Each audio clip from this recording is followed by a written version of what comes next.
There's this music that keeps playing in my head, and I just can't get it to stop.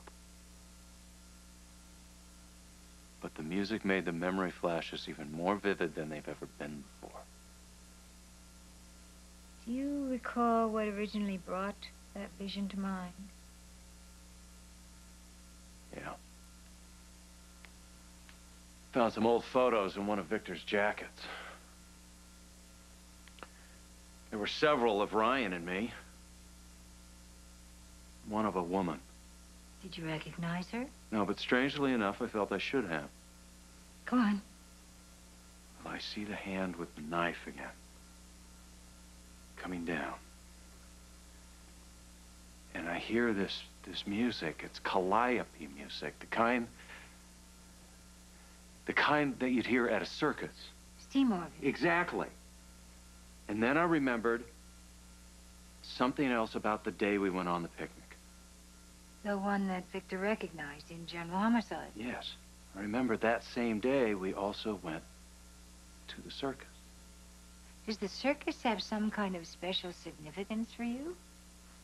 Gail, in my book, the second murder happens at the circus.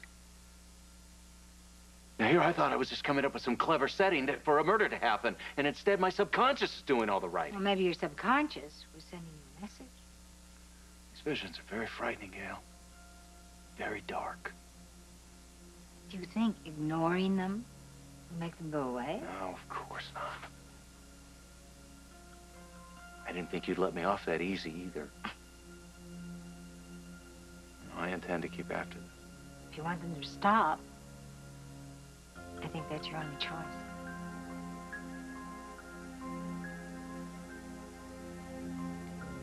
Neil has been aggressively treated. I mean, they've given him just about every kind of treatment they can throw at him. Including chemo. Yeah, 2 kinds, plus radiation, plus corticosteroids. I mean, between that and the test, this kid has been through hell. Maybe it's time to lay off the chemicals.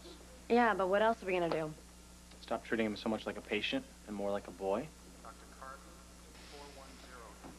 Come on. What? Where are we going? It's a surprise. Joe, what are you doing? Joe. I want to talk to you about that pen that you lost. You mean you want to know when I saw it last?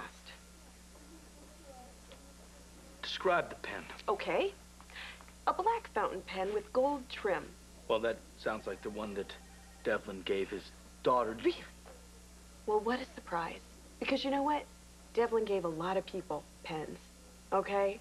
And now, I can't speak for Julie, but I use my pen for writing, not stabbing. Devlin wasn't killed with Julie's pen. How do you know that? Because she found it. Well, then obviously someone else's pen was used to kill him. I see. And there's a reason why you're telling me that Julie's pen wasn't the murder weapon, right? Yeah. You think it's my pen, don't you? No, I didn't say that. You're hinting pretty strongly. No, I'm just asking you what happened to the pen that Devlin gave you. You know what? There are thousands of pens out there. Just like that. Thousands. There are probably more pens like that than size 12 Bruno Mali shoes. No, see, Julie told me that her father had these pens custom made over in Switzerland. How do you know that the pen that Julie found isn't mine? Because it had her teeth marks on it. Oh, come on. I was always leaving my pen lying around the house. Anyone living there or visiting could have taken it. Maybe Lark. Lark could have done it. He did send her back to juvenile hall, you know. That's not motive for murder. You don't know Lark. Or what about Joe? Huh? Yeah, maybe it was Joe. Devlin did threaten to steal his lab research and then cash in on it. Come on. Let's just be serious. Oh, maybe it was Frank. Devlin saved Frank's life. Yeah, but Devlin had a really cruddy bedside manner. You know what I'm talking about? Or let's see, who else could it have been? Who else? Mary Scanlon. Yeah, maybe it was Mary Scanlon. Maybe he was cutting back on some of her hours. This is not a joke. Hey, you want serious? You want serious? I will give you 2 serious possibilities, all right? Number 1, Julie committed patricide with my pen. Or she did it with her pen, her fingerprints on it, remember? Or maybe, just maybe, she found my pen, chewed it to pieces to make it look like hers, and then killed it. Or maybe it was someone else. someone else that Devlin gave a pen to, who decided to return the gift lethally. Hi. What brings you here? Scott, tell you the good news? I found my pen. The one they said that was the murder weapon. So I heard. Plot thickens. How are you doing? Okay, I guess. I brought a friend with me. Hi, I'm Neil. Hi, I'm Dr. Scanlon, but I don't think Dr. Wexler meant me when she said she had a friend that she wanted you to see. Well, there's nobody else here. Well, I wouldn't be too sure about that. Look who we have Mama. here. What is it? He's a ferret. His name is Fred. Hey there, Fred. Is it okay if I pet him? Sure, I think he likes you.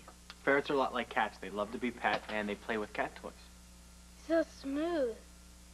He has muscles under his fur. That's right. Hello. Hello. Neil? Now, you have more energy than I have seen in days. I'm feeling better. Excellent. Same goes for you two. By the way, visiting hours for animals over at 1. She saw Fred? Well, I think she approved. Give me 5. I'm sorry. I didn't mean to walk out. Yeah, leaving seems to be a family trait. You know something, Victor? It seems that every person before I met Lucy who was ever important to me would always walk out on me. One by one, they would abandon me, but the problem is no one would tell me why. Monk, that's nonsense. No one has ever abandoned you. Really? Let's see. Let's start with Mother. Oh, Monk, that was my doing. She was a horrid parent. I know that, but the pain is still there. All right? Then there was Ryan. I felt that he deserted me when he didn't come to Europe with us. I could take only you. I could save only you. And then there was you. I beg your pardon. I have never abandoned. Not on purpose. I know. But Victor, when you became ill and had to be committed, I was completely alone in the world. Monk, I'm here now. Then help me. Help me, Victor. I need answers. I'm your son. You have no idea what you're asking. You're right. I don't have a clue. Victor, if you cared about me, you'd tell me. Start with the picnic. And I want to know everything this time.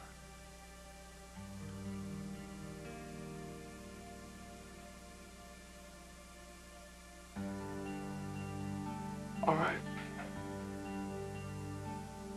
I'll tell you everything I remember about that terrible day.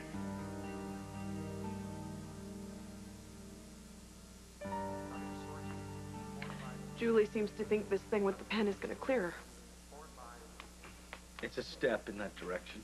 Well, if it does, I'm happy for her.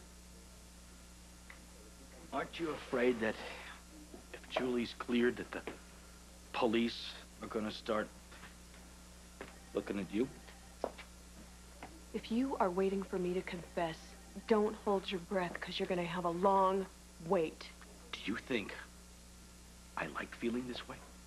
It's an easy fix, Scott. Just stop it. You just don't shut off like this. You see, I was assistant district attorney, all right? I've been an attorney. I've got instincts that just are there all the time. If you care about me, you will drop this, all right? That's not the point about caring. I just feel as though I could lose my activity, you know, because I do care.